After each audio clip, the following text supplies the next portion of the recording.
Artis Nia Ramadhani seolah memiliki kehidupan sempurna dengan popularitas, materi berlimpah dan keluarga bahagia.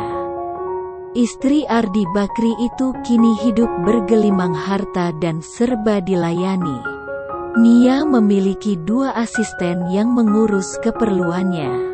Namun tak terus-terusan manja, rupanya pemeran sinetron Bawang Merah Bawang Putih itu dididik mandiri sejak kecil.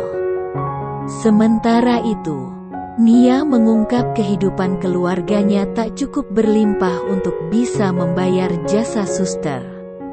Saat Lebaran dan pembantu pulang kampung, di keluarganya ada pembagian tugas untuk beres-beres rumah.